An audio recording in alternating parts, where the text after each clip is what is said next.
Selamat pagi Bapak Ibu Saudara yang dikasihi Tuhan.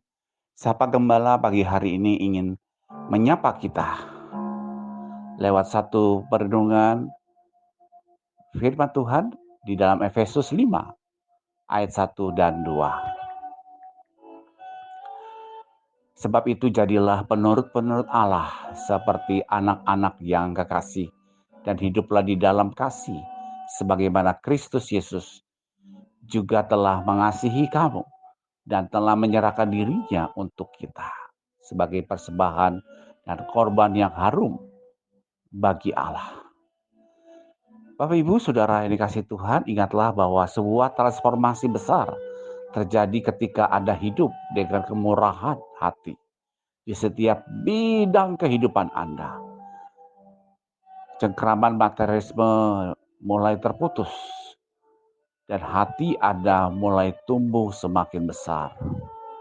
Maka oleh sebab itu, saudara, biarlah yang lebih besar akan terjadi dan Anda akan menjadi serupa seperti Tuhan Yesus Kristus. Saudara, apakah yang dimaksud seperti Tuhan Yesus? Nah, salah satu karakternya di dalam kemanusiaannya yang 100% itu, dia adalah yang bermurah hati. Murah hati yang sangat luar biasa, berlimpah-limpah dan sungguh luar biasa. Segala sesuatu yang Anda miliki, baik itu udara, air, otak, detak jantung Anda, merupakan karunia sepenuhnya dari kemurahan hati Allah. Bahkan tanpa adanya kemurahan hati Allah, saat ini Anda tidak punya apa-apa. Di sini Tuhan Yesus memberikan teladan yang utama dari satu kemurahan hati.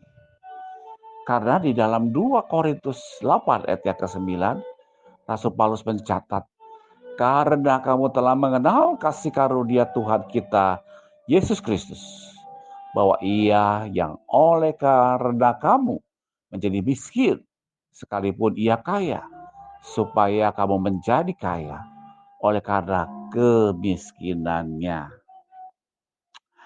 Nah, saudara, apa maksud ayat-ayat yang kita baca di atas? Di sini Kristus Tuhan menyatakan dirinya bahwa dia memiliki semua kemegahan di surga, tapi dia rela menyerahkannya dan dia datang ke bumi ini. Bahkan dia sama seperti manusia, bahkan dia lahir di sebuah kandang binatang, suatu posisi yang sangat-sangat rendah yang terjadi di dalam kemanusiaannya.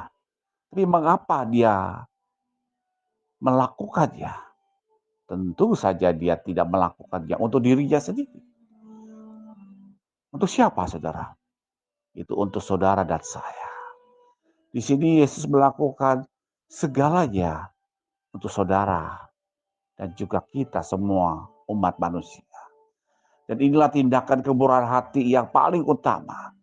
Karena begitu besar kasih Allah akan dunia ini. Sehingga ia telah mengaruniakan anaknya yang tunggal. Supaya setiap orang yang percaya kepadanya tidak binasa, melainkan beroleh hidup yang kekal. Yohanes 3 ayat 16. Jadi, mengapa Allah ingin Anda hidup dengan kemurahan hati? Karena dia ingin Anda menjadi seperti dia. Dan itu artinya dia ingin Anda bermurah hati. Sebab itu, jadilah penurut-penurut Allah seperti anak-anak yang kekasih dan hiduplah di dalam kasih sebagaimana Kristus Yesus juga telah mengasihi kamu dan telah menyerahkan dirinya untuk kita sebagai persembahan dan korban yang harum bagi Allah. Nah, saudara, kita harus perhatikan bahwa di sini Allah tidak menempatkan Anda di bumi untuk diri Anda sendiri. Sebaliknya, Dia menempatkan Anda di sini untuk belajar bagaimana untuk menjadi tidak egois dan fokus pada orang lain. Bagaimana Anda meniru kemurahan hati Yesus dalam hidup saudara. Setiap kali Anda bermurah hati dengan waktu, uang, pengaruh, dan kasih Anda, maka Anda terlihat semakin serupa dengannya. Nah, jadi saudara, mari kita menjadi seseorang yang bermurah hati.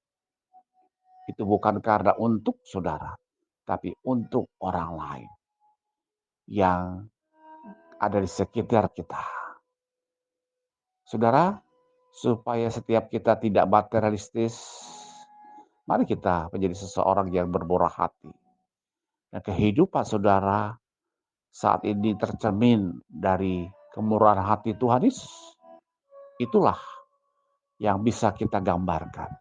Mari kita bercermin kepada Tuhan Yesus yang bermurah hati. Maka saudara akan menjadi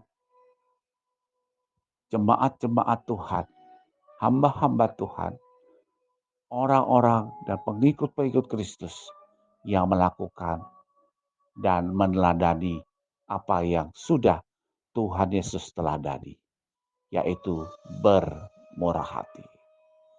Tuhan menciptakan Anda untuk mencerminkan siapa dirinya. Dan Tuhan menciptakan Anda dan saudara melihat cerminnya supaya saudara melihat siapa Sang Pencipta yang ada hidup di dalam saudara.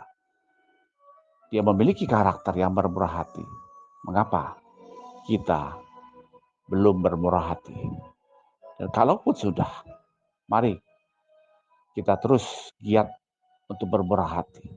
Oleh karena Tuhan yang memberikan hidupnya kepada setiap kita. Mari kita bermurah hati, kita berikan hidup kita hanya untuk kemuliaan Tuhan. Saudara, biarlah hidup kita lakukan sebagaimana Kristus mengasihi kamu dan telah menyerahkan dirinya untuk kita. Itu adalah suatu persembahan korban yang harum bagi Tuhan. Jadi kita ingat bahwa ketika kita bermurah hati, saudara memberikan persembahan yang harum bagi Allah kita. Segala puji, hormat, kemuliaan bagi nama Tuhan. Amin.